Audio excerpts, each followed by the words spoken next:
So, Teri, why don't we start with you? Can you tell us a little bit about how you got started?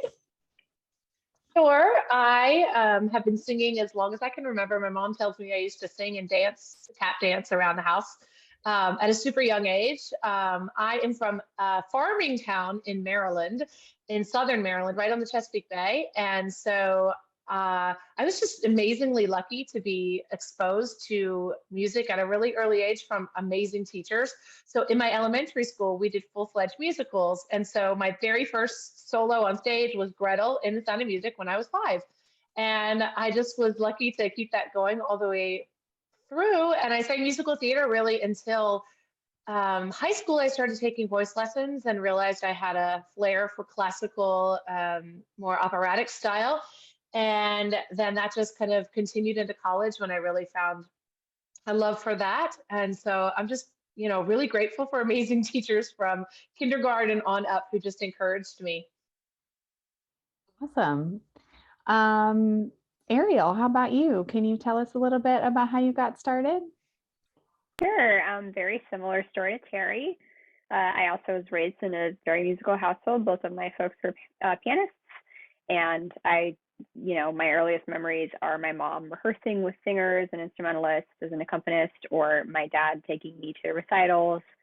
So I was just always playing just for fun. And then I started taking violin lessons and sang in choir and tap danced and did all the rest of it.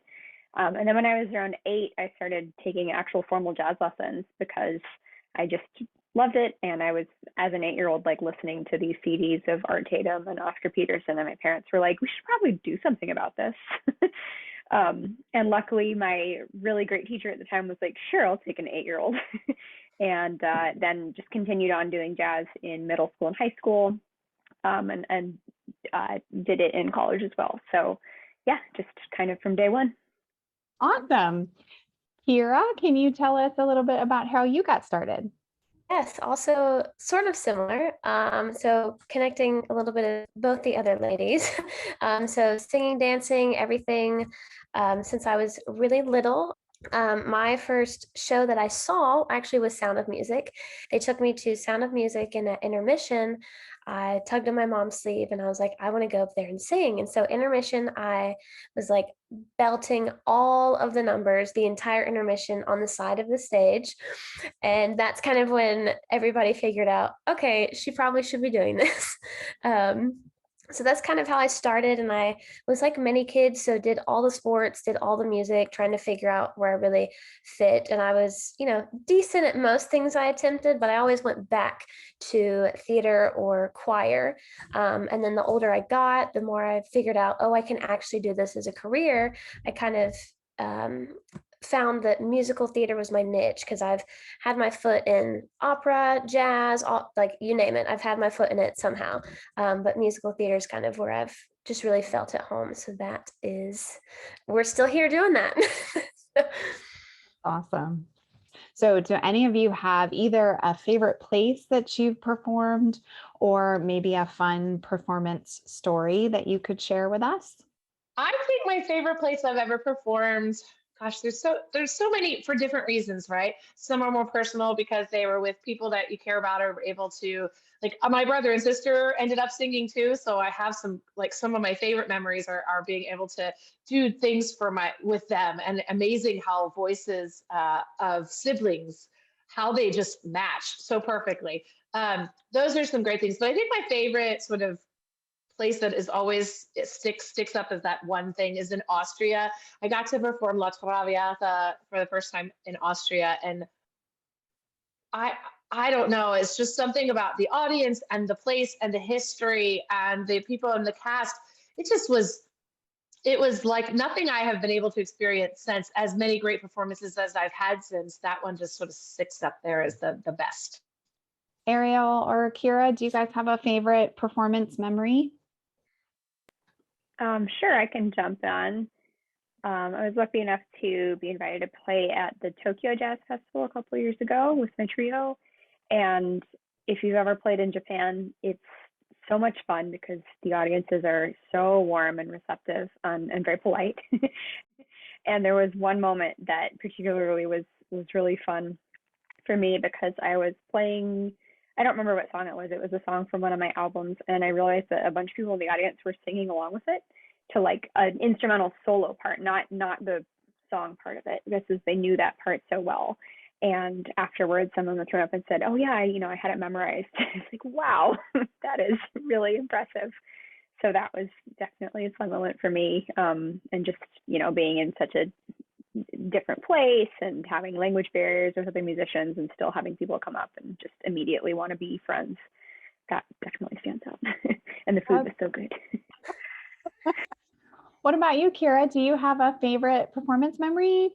So I'm one of those people that everything is always super special when it comes to performing. So every show is my favorite I've done for one reason or the other. But I probably have a most meaningful performance memory. So the Carolina Theater in Greensboro, North Carolina, had a really big birthday several years ago, and they specifically created a show called The Spirit of the Carolina to kind of celebrate the history of the theater itself, the shows that have been there, all of that. And so my role was the spirit of the Carolina, so the guardian angel per se. And it was just one of those last minute roles that somebody heard through the grapevine that I was around and that I did this type of performing. And I'd also performed in the Carolina Theater previously.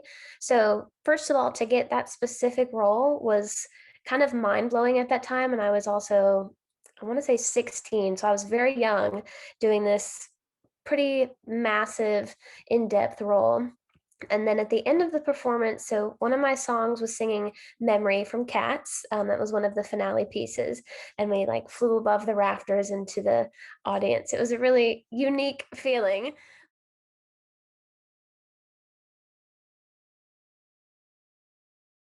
So, Kira, do you want to tell us about one of your pieces? Sure, yes. So I will be singing, one of my songs is Watch What Happens from Newsies.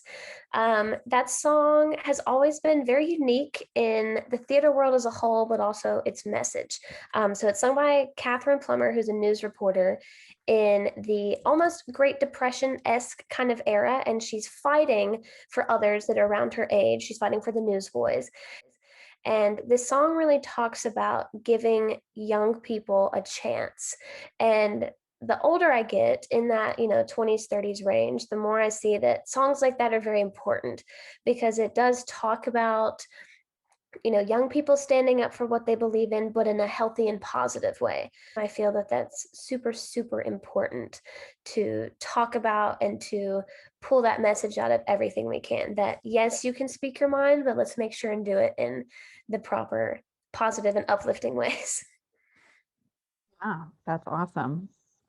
Ariel, how about you? So one of the songs that I chose is called If You Never Come to Me by Antonio Carlos Jobim. The original Portuguese title is Inútil Passagem. I will be singing the English lyrics, which are also pretty good, which is not always the case. Antonio Carlos Jobim is somebody who's very important to me as a musical influence because he's a quadruple threat, basically. He's a singer, he's a guitarist, he's a pianist, he's a composer. And although I am primarily trained as a jazz pianist growing up, and that's my college education, I have always sung and written and done a lot of other things as well. And it's always been important for me to find these heroes that are not just doing one thing, even though, that's fine too. And Jobim in particular has this really quirky, unique, specific harmony approach that he has to his writing that has always really resonated with me. So I wanted to share kind of my interpretation on it, as well as sing lyrics that I think might not be as familiar to some people that know his more popular songs like Girl from Ipanema or Wave. This one I think is a little bit off the beaten path, so hopefully it'll maybe inspire some folks to go home and check out more of his catalog. Teri, why don't you tell us about one of the pieces you'll be singing? Sure. So I chose a couple of things, a variety, some opera things, but what I'm really passionate about, especially in the past 10 or so years, I've really fallen even more strongly into researching and singing repertoire by underrepresented or underappreciated composers, especially women. And so to this program, what I've chosen is Undine Smith-Moore, Love Let the Wind Cry. And Undine Smith Moore is a fascinating composer who was a beautiful pianist. She was trained at Fisk University and Juilliard, but she was the granddaughter of slaves, and she devoted her life to making academia recognize Black composers and Black artists. And in fact, she is known by many as the Dean of Black women composers. And she's an amazing composer. Her work is both poignant and powerful all at once. She writes a lot of poetry by women, which is also something I'm really fascinated and appreciated. This particular one is by Sappho. So I love everything that she writes, and I just wanted to bring that. I hope you all really enjoy her work and look further into what else she has to offer.